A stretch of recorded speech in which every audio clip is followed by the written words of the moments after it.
historia? La B de historia, la B de la historia, la lista número 2. ¿Qué tal? ¿Cómo están ustedes? Un gusto saludarles nuevamente en nuestro programa Hablemos Hoy por las pantallas de UCB Televisión y como es habitual con los protagonistas de la información, del acontecer, de la realidad a nivel nacional en una semana donde, claro, hemos hablado mucho de fútbol, de lo que ha pasado con la selección, pero también han ido surgiendo los temas trascendentes de discusión a nivel político. Vamos a hablar con uno de esos protagonistas que tiene mucho que decir y que está hablando mucho al respecto y está marcando una agenda sobre el particular. Nos referimos a Ignacio Walker. Hola Claudio. Senador, ¿cómo está usted? Encantado, pues. Presidente de la Democracia Cristiana, además. Así es. Y senador, aquí estamos en nuestra región. Exactamente, y en además un lugar simbólico de tantas historias. Así es. Pero, senador, han sido días duros para algunos, desde el punto de vista de cómo usted ha estado en el centro de la noticia. Por un lado hay quienes dicen que usted está recibiendo un verdadero bullying mediático. Para otros, de que usted comienza a perfilarse como un díscolo o como una persona que empieza a mostrar matices dentro de la propia nueva mayoría. ¿Cómo se autodefine o cómo se proyecta dentro de estas calificaciones el senador Walker? Primero, no soy ningún díscolo. Soy una persona que es presidente de un partido, la Democracia Cristiana, que es un partido de gobierno, que es un partido de la nueva mayoría, pero es el Partido Demócrata Cristiano. Es decir, nuestra contribución al gobierno de la presidenta Bachelet, que es nuestro gobierno, y a la nueva mayoría es justamente enfatizar la identidad, el perfil de la democracia cristiana, porque eso permite enriquecer la propuesta de la nueva mayoría y del gobierno. Esto no es monocolor. Afortunadamente, este conglomerado que conocemos como nueva mayoría, que es un acuerdo político y programático de apoyo al gobierno de la presidenta Bachelet, así lo hemos definido, tiene una diversidad reflejada en su interior que hay que recoger. Pero cuando evidentemente hay una persona como usted que invita a un debate o que invita a estas tonalidades de colores, senadores, incluso la propia nueva mayoría, plantean de que usted está más cercano a la Constitución del 80, a propósito del tema de la educación, o surgen una serie de conceptos que uno diría, bueno, uno lo esperaría incluso del bloque opositor, pero no del fuego amigo, entre comillas. Primero, Claudio, nosotros somos partidarios de una nueva Constitución. Así lo dijimos en el 5º Congreso Partidario del año 2007, hace 7 años, cuando esto ni siquiera estaba en la agenda como está hoy. Segundo, en materia de educación, evidentemente, que tenemos diversidad al interior de la nueva mayoría. Nosotros tenemos 3 conceptos fundamentales ahí. Uno, la educación como bien público, que yo creo que es ampliamente compartido. 2, y aquí empiezan los matices, ¿no es cierto?, la educación como una provisión mixta pública y privada, ¿no? Y 3, muy importante, que logre conciliar el derecho a la educación es un derecho social, un bien público, con la libertad de enseñanza. Y esto es donde empiezan justamente, más que los matices, los puntos de vista, ¿no? Y nuestro punto de vista, como democracia cristiana, viene de toda una historia, ¿eh? Desde que se creó la Universidad de Chile en 1843, muchos venimos de esa tradición, la Universidad Católica en 1888, de ahí vienen Eduardo Frei, Bernardo Leyton, Radomiro Tomic. La primera ley que se dictó en Chile, que transfiere fondos públicos a la educación privada, es de 1951, firmada por el ministro de Educación de ese momento, Bernardo Leyton. Esa es nuestra historia. ¿Y por qué cree que molesta tanto uno de esos matices que se han planteado en torno a la preocupación de recursos que finalmente pueden decantar en una compra de fierros, como se ha señalado, de infraestructura que puede perder el eje en torno a lo que es la calidad de la educación? Claudio, nunca hay que transformar en dogma de fe lo que es instrumental. ¿Cuáles son los 3 objetivos de la reforma educacional que son ampliamente compartidos en la democracia cristiana? Primero, fin al lucro. Yo prefiero hablar en positivo, que todos los fondos públicos destinados a la educación escolar, que son 6.000 millones de dólares al año, el 10% del presupuesto, vayan al proyecto educativo. Eso es fin al lucro. Yo soy coautor de un proyecto de ley que fue aprobado en enero en esa materia aquí en la Comisión de Educación. Segundo, fin al copago, pongámoslo en positivo, aumento de la subvención general, especial, preferencial. Estamos creando una nueva subvención preferente, muy interesante en este proyecto, asignación de gratuidad, para que en la medida que aumentemos la subvención, vayamos disminuyendo el copago. Tercero, decimos no a la selección, pongámoslo en positivo, la igualdad de oportunidades, aplanar la cancha y por supuesto no discriminar. Son los principios, los objetivos. Ahora, todo lo que es instrumental es opinable. Imagínense, comprar infraestructura por parte del Estado, no está en el programa de gobierno, ni siquiera ha sido discutido por nosotros antes del proyecto de ley. ¿Cómo no va a ser opinable un tema como ese? Ahora, solo por dar un ejemplo. ¿Qué le responde, senador, a aquellos que dicen, y tomando también parte de su argumentación de la historia de la democracia cristiana en los ámbitos de la educación, pero que finalmente hoy ha sido desplazada, por ejemplo, por un partido emergente dentro de la nueva mayoría, como es el Partido Comunista. Vale decir que hoy día tiene más peso la visión del Partido Comunista en sus directrices, en su mirada hacia la educación, que la propia democracia cristiana. ¿Qué responde usted a ese argumento? El Partido Comunista yo creo que no es un partido emergente, tiene 100 años de historia. No, pero dentro de la nueva mayoría. Bueno, sí. Es que la nueva mayoría, que es una gran idea. Yo soy socio fundador de la nueva mayoría, como presidente del partido. Llevo casi 4 años de presidente de la democracia cristiana. No me es ajeno. ¿Ah? A nombre de la democracia cristiana suscribimos la nueva mayoría. ¿Por qué nació la nueva mayoría? Bajo el gobierno del presidente Piñera, donde fuimos fuerzas de oposición, las que nos encontramos, por ejemplo, en la elección municipal o en los temas de la reforma educacional o reforma tributaria que ya planteamos en el 2012. ¿Qué nos decía la gente en todo Chile? Porque yo recorro mucho el país. Yo represento esta región de Valparaíso y de la Concagua, pero recorro mucho Chile. La gente nos decía, a la oposición al gobierno del presidente Piñera, déjense de pelear y pónganse de acuerdo. Y nos pusimos de acuerdo. En la reforma, en la elección municipal fuimos con candidato único, alcalde en todo Chile. Y la gente valoró eso, ¿no? Y nosotros como democracia cristiana crecimos. Ahora hace 8 meses sacamos 920.000 votos, el 15% de la población. Éramos 19 diputados, aquí al lado somos 22, ¿no es cierto? En este momento tenemos 68 alcaldes, la primera fuerza política nacional, 390 concejales, 53 consejeros regionales. Entonces, algunos dicen, mire, la democracia cristiana se ha desperfilado. Se decía lo mismo en la concertación. Yo creo que no. Yo creo que la gente nos quiere ver comprometidos en un proyecto colectivo, pero con mucha fuerza, afirmando lo que somos.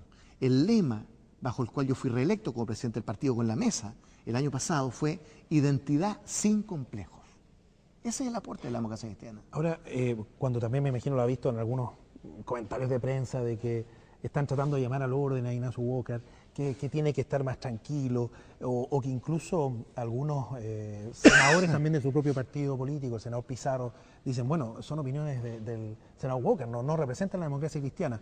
También, ¿cómo se va sopesando eso? ¿Cómo la gente lo va interpretando? Pero mire, Claudio, nosotros, y digo nosotros porque este es un proyecto colectivo, esto es una mesa, fuimos electos y reelectos por la voluntad de la base del Partido Demócrata Cristiano.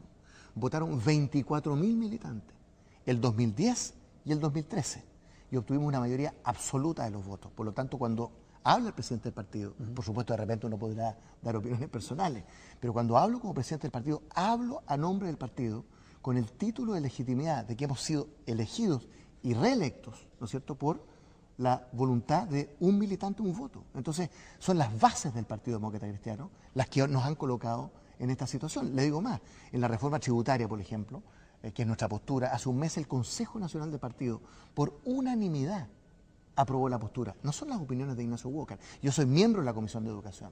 Evidentemente que ahí uno a veces actúa con un poco mayor de libertad, adhiriendo a los objetivos, ¿no es cierto?, de la reforma, pero que en la parte instrumental, en que es perfectamente opinable, uno puede hacer sugerencias, propuestas, ¿para qué? Para mejorar, para perfeccionar el proyecto, para tener una buena reforma educacional, una buena reforma tributaria, que lleve también el sello, el perfil, la impronta, el punto de vista de la democracia cristiana. ¿Y está faltando mayor articulación entre los partidos de la nueva mayoría? Senador, se ha hablado de una especie de coordinación, también de un vocero que pueda ir unificando parte de esos pareceres. ¿Eso por un lado no homogeniza justamente esta identidad de la cual usted ha señalado? Mire, ¿o es necesario ese tipo de articulación? Ahí está el arte de la política, entre quienes hemos pensado distinto en una serie de materias. ¿Cómo voy a desconocer, ¿no es cierto?, la historia de diferencias que hemos tenido con el Partido Comunista y la democracia cristiana, ¿no? Pero más allá de esas diferencias, es mucho más lo que nos une. ¿Por qué? Porque las tareas que ha planteado el gobierno de la presidenta Bachelet, que es nuestro gobierno, son de tal envergadura que requieren de una base de apoyo político muy grande. Por lo tanto, yo me siento muy cómodo en la nueva mayoría. Nosotros los demócratas cristianos fundamos la Alianza Democrática con Gabriel Valdés, Andrés Saldívar, Ricardo Lagos, Ricardo Núñez. Fundamos la concertación por el no, mientras otros optaban por otras estrategias bajo la dictadura, y esta fue la estrategia que triunfó. No solo fundamos la concertación por la democracia, gobernamos 20 años. Con Patricio Elwin, Eduardo Frei, Ricardo Lagos, me tocó ser su ministro de Relaciones Exteriores, Michelle Bachelet, y ahora somos fundadores de la nueva mayoría.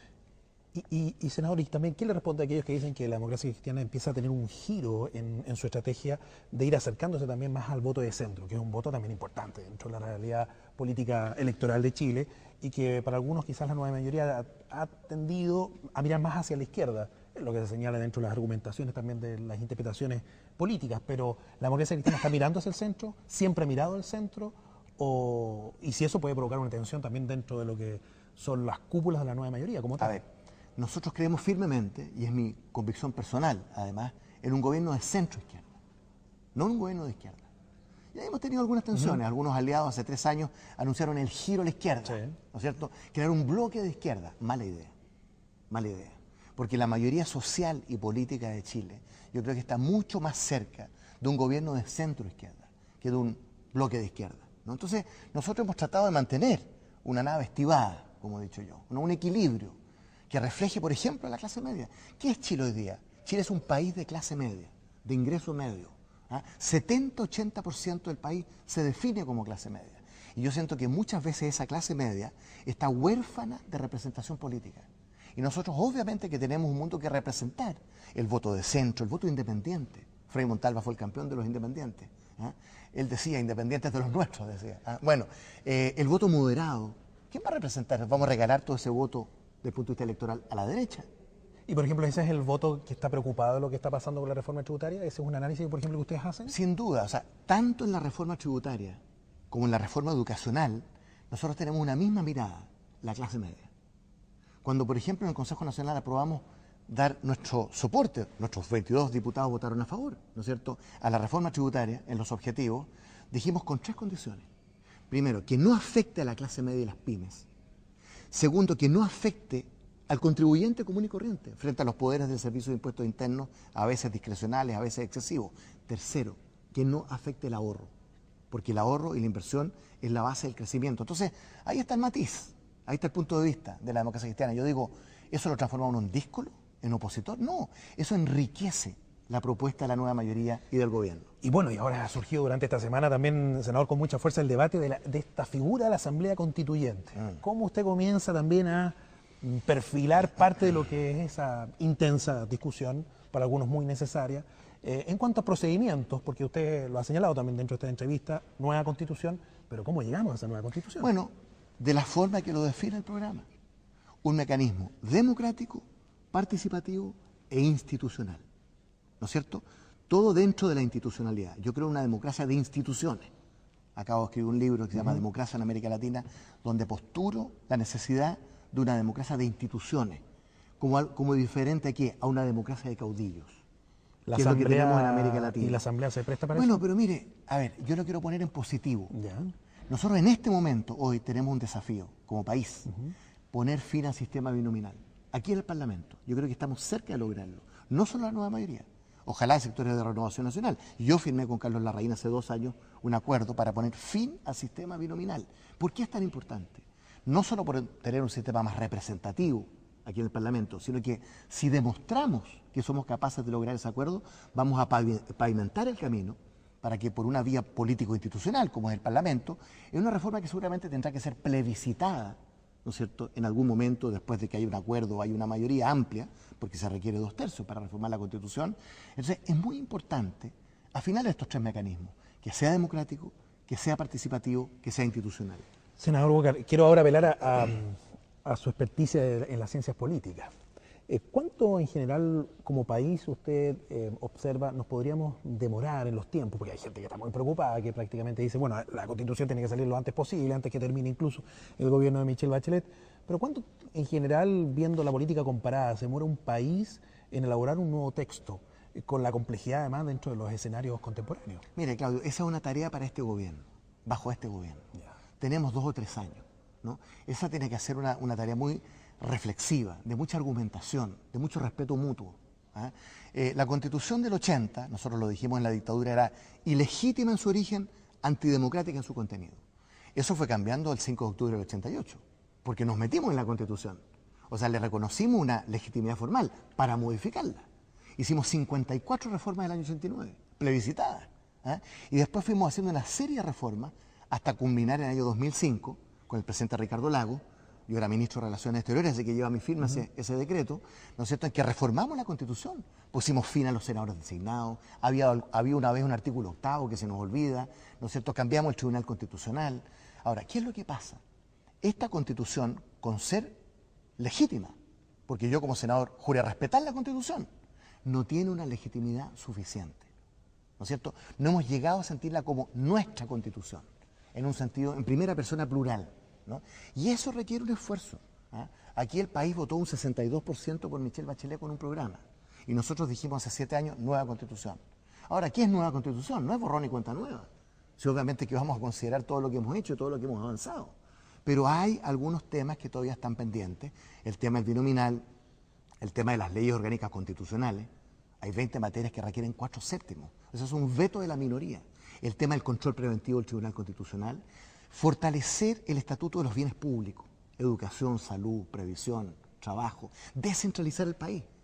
¿Cómo es posible que todavía tengamos intendentes, con todo respeto por la persona de los intendentes, pero que no sean elegidos, que ¿no? fueron creados por los Borbones, que está muy de moda estos días los Borbones, ¿no es cierto? El nuevo rey de España, fueron creados por los Borbones, los intendentes, a fines del siglo XVIII.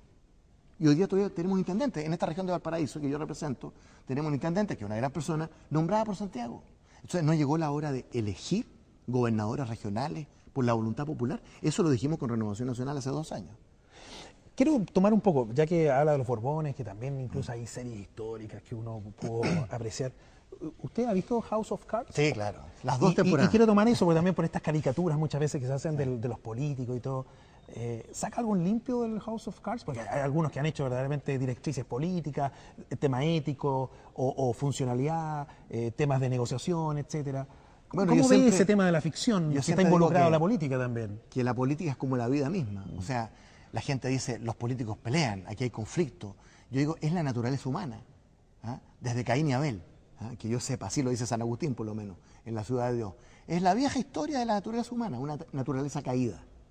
¿No es cierto? Es la historia del conflicto. Nosotros vivimos al interior de una sociedad que no es un coro de ángeles. Esa es la naturaleza humana. Ahora, ¿qué pasa en política? Que en política uno está en vitrina y por lo tanto está más expuesto. Yo me pregunto, y en el sector privado, en la competencia entre las empresas, ¿no hay codazo? ¿No hay zancadilla? ¿No hay conflicto? En los medios de comunicación. Bueno, entonces no estigmaticemos la política, ¿ah? Como diciendo, oye, esta actividad tan corrupta, ¿ah? Que se basa en el conflicto, en la pelea permanente. No, de hecho aquí en el Parlamento, claro, nunca es noticia, 80%, 90% de los temas son por amplias mayorías, a veces por unanimidad. Ahora, por supuesto que la Cámara, ¿no es cierto?, va cuando hay conflicto. Ahora quiero entrar en lo que es la unanimidad, en lo que es la transversalidad. Usted ha señalado también una postura muy clara durante esta semana, que ha salido ampliamente difundida por los medios de comunicación en torno al conflicto con Bolivia y en torno a declarar la incompetencia del Tribunal de Justicia de La Haya. ¿En qué se fundamenta esa necesidad? ¿Estratégica? ¿Política? ¿Geopolítica? No, esta es una cuestión de principios. ¿Principios? De principios. O sea, la política exterior de Chile, que es una política de Estado, no de gobierno, ¿no es cierto?, desde siempre, es una política que va más allá de derecha e izquierda, de gobierno y oposición. Ahora quiero entrar en lo que es la unanimidad, en lo que es la transversalidad. Usted ha señalado también una postura muy clara durante esta semana, que ha salido ampliamente difundida por los medios de comunicación en torno al conflicto con Bolivia y en torno a declarar la incompetencia del Tribunal de Justicia de La Haya. ¿En qué se fundamenta esa necesidad? ¿Estratégica? ¿Política? ¿Geopolítica? No, esta es una cuestión de principios. ¿Principios? De principios. O sea, la política exterior de Chile, que es una política de Estado, no de gobierno, ¿no es cierto?, desde siempre, es una política que va más allá de derecha e izquierda, de gobierno y oposición, porque es una política de Estado. Y la base de la política exterior chilena es el respeto por el derecho internacional, por el derecho de los tratados. Entonces, ¿qué es lo que ocurre acá? Nosotros tenemos que alegar la incompetencia de la Corte Internacional de Justicia frente a la demanda de Bolivia, ya sea ahora que se cumplen los 90 días, el 15 de julio, o el 18 de febrero, al momento de presentar la contramemoria. La Presidenta de la República, como jefa de Estado, toma esa decisión. Y nosotros, como demócratas cristianos, la apoyamos, cualquiera sea, ¿no es cierto?, la decisión. Pero vamos a alegar, creo que hay un consenso, en alegar esa incompetencia. ¿Por qué? Porque el Pacto de Bogotá, que es el que le reconoce competencia a la Corte Internacional de Justicia, de 1948, dice este pacto no se aplicará a aquellas cuestiones que hubieran sido zanjadas por tratados anteriores a esta fecha. Y el tratado con Bolivia es de 1904. Entonces, imagínense usted lo que está pidiéndole Bolivia a la Corte Internacional de Justicia. Le está pidiendo, usted Corte, obligue a Chile a darme una salida soberana al mar, o sea, modifique el Tratado de 1904 al margen de la voluntad de los contratantes o de las partes. Eso es completamente insólito. Bolivia lo llama los derechos expectatizos, hasta la palabra es difícil. No hay prácticamente precedente. Por lo tanto, la postura de Chile es muy sólida. Yo creo que la Corte es incompetente. Y bueno, la presidenta finalmente tomará la decisión que corresponda. Usted fue, bueno, ministro de Relaciones Exteriores, senador.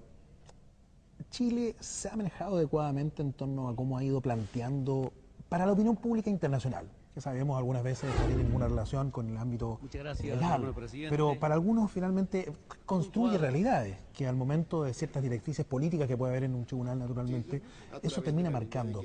¿Usted cree que Chile ha hecho pocos esfuerzos o debiese intensificarlos para mostrar determinados valores en el ámbito de las relaciones internacionales? Mire, pensando en la percepción a nivel mundial. Claudio, déjeme decirlo de la siguiente manera. A nuestro país, a Chile, le ha ido bien históricamente en la medida en que hemos actuado con apego al derecho, interno y externo, y nos ha ido muy mal cuando nos hemos desviado del camino del derecho, ¿no? ¿Para qué voy a recordar épocas pasadas? Entonces, Chile tiene una situación geopolítica compleja. Piense usted que de los 3 vecinos, 2 han tenido guerras externas en los últimos 30 años, no del siglo XIX. Argentina con Gran Bretaña y Perú con Ecuador, ¿no? Por lo tanto, el apego al derecho internacional, al derecho de los tratados, es la base de la política exterior chilena a través de nuestra historia, ¿eh? Y cuidado con el tema, por ejemplo, del Perú. A veces hay que medir muy bien las palabras. No fue un mal fallo para Chile. ¿Pudo haber sido peor? Evidentemente. El fallo, fíjese, el fallo de La Haya sobre Perú, ¿qué hizo? Acogió las 3 tesis de Chile, jurídicas, ¿no? Que hay un tratado marítimo, de límite marítimo, que es el paralelo geográfico y que pasa por el hito número 1. Todo eso fue acogido. Segundo, la Corte desechó de plano la única petición del Perú, que le decía, como no hay tratado de límite marítimo, dicte usted una línea equidistante, una bisectriz, a partir del punto 266. Y la Corte le dijo, no. Ahora, la sorpresa fue que esto es hasta la milla 80. Y ahí perdón, para terminar, ahí sobre ese tema, ahí está la arbitrariedad de ese fallo, que no tiene fundamento jurídico en esa parte. Ahora, Perú, ¿usted es de los que considera, senador, que va a seguir intentando extender lo que son sus límites, seguir buscando algún tipo de conflicto, de controversia con el país? Mire, no hay cuestiones limítrofes pendientes por parte de Chile. Ni con Argentina. Piensa usted que cuando asumió el presidente Elwin había 24 conflictos limítrofes pendientes con Argentina. Resolvimos 22 con Elwin y Menem. Otros fuimos a Laguna del Desierto y perdimos. Y queda un tema de demarcación en campos de hielo, no de límite. Segundo, con el Perú no hay temas de límites pendientes, ¿no? El tema del llamado triángulo terrestre está perfectamente resuelto desde el punto de vista de Chile, ¿no es cierto? El hito número 1. Eso está en las actas de los peritos de 1930. Y de hecho eso no fue sometido en La Haya porque lo que se discutió es el límite marítimo, que ya está claramente establecido, o sea, no hay tema pendiente. Y con Bolivia tenemos el Tratado de 1904. No hay un tema de límites pendiente con Bolivia. Bolivia tiene una aspiración de una salida soberana al mar, pero no tiene un derecho. Ahora, finalmente, para ir culminando también, el senador, este va a ser un año de mucha intensidad política, lo hemos estado conversando, sí, ha partido de una forma impresionante. Esa celeridad que, por supuesto, era también parte de lo que fueron los compromisos de la propia nueva mayoría en este gobierno, no puede, por decirlo menos, generar no solo los conflictos de los cuales hablábamos, sino también proyectos de ley que finalmente en ese apresuramiento terminen por no ser lo que se esperaba o por su aplicación no terminen siendo lo que el país requiere para el nivel de cambios que se necesitan? Claudio, yo creo que hay que distinguir. Es cierto que en los 100 primeros días hubo una suerte de premura, ¿no es cierto?, de apuro, porque son los 100 primeros días y estábamos comprometidos con 56 medidas que se cumplieron a cabalidad, salvo 5 que tienen que ver una consulta con los pueblos originarios y por lo tanto no es que estén cumplidas. Estamos cumpliendo el convenio 169 que obliga, ¿no es cierto?, a hacer algunas consultas. Claro, estábamos con un tranco apurado porque queríamos cumplir y cumplimos, ¿no es cierto?, con las 56 medidas de los primeros 100 días. Ahora vienen discusiones muy de fondo, la reforma tributaria, la reforma educacional, la nueva constitución, que requieren, por supuesto, de una mayor reflexión. En la Cámara de Diputados en este momento se está discutiendo la ley sobre lucro, copago, selección. Y los diputados lo han dicho, van a escuchar a todo el mundo. En la reforma tributaria, aquí en el Senado, ¿no es cierto?, se está escuchando a todo el mundo, ya lo despachó la Cámara de Diputados. Hay que escuchar, hay que escucharse, hay que tratar de persuadir y dejarse ser persuadido. Y han surgido temas además por los costados dentro de estos elementos troncales. Aborto, por ejemplo. Sí, ¿Qué pasa con la democracia cristiana y el aborto? Bueno, ha ido señalando sus directrices, no, pero déjeme decirlo ¿sí? con mucha claridad. Primero, aquí no hay vetos Ya. a ningún tema. Ya. Segundo, no hay temas vedados. Tercero, la democracia cristiana históricamente siempre ha estado no solo abierta, en la vanguardia de estos temas. O sea, por ejemplo, Frei Montalva. ¿Quién introdujo en Chile la planificación familiar, los métodos anticonceptivos? Frei Montalva. Los sectores más conservadores casi lo lincharon en su momento. Después vino Elwin con Frei, con Soledad Alvear, el tema de la afiliación de los hijos legítimos y ilegítimos. La democracia cristiana estuvo ahí en la primera línea. Yo fui diputado informante de ese proyecto en la Cámara de Diputados 2 años. ¿Cómo nos trataron? Que estábamos queriendo destruir la familia. Evidentemente que no. La ley de matrimonio civil, la llamada ley de divorcio, ¿quién la introdujo? Mariana Elwin y yo, ¿no es cierto?, en los años 90. Y ahora, perdón, el año pasado que aprobamos la ley contra la discriminación arbitraria, ¿quiénes fueron los verdaderos artífices? Soledad Alvear y Patricio Walker. Ahora, en el tema del aborto, quiero decirlo con mucha claridad, nosotros tenemos una postura de principio. Nosotros somos partidarios, como Partido Demócrata Cristiano, del derecho a la vida desde la concepción hasta la muerte natural. Y por lo tanto somos contrarios a legalizar el aborto. Esa es nuestra definición de principio. Ahora, estamos abiertos, por cierto, a cualquier tema, pero especialmente a aquellas situaciones muy particularísimas, muy límites, muy complejas desde el punto de vista ético, efectivamente cuando existe riesgo para la vida de la madre, caso de violación, inviabilidad fetal. Yo por lo menos, y creo que nosotros estamos más que abiertos a ese debate porque impone una serie de dilemas y desafíos éticos que son muy complejos, pero que hay que debatirlo y hay que resolverlo. Y lo conversaremos en una próxima oportunidad, senador Ignacio Walker. Encantado. Muy agradecido por estos minutos, por Mucho además el diálogo franco, ameno que hemos sostenido. Agradecerle al senador, agradecerle a ustedes, como siempre, su compañía. Recuerden, 20-30 horas, hablemos hoy por la pantalla de UCB Televisión. Que estén muy bien. Un fuerte abrazo.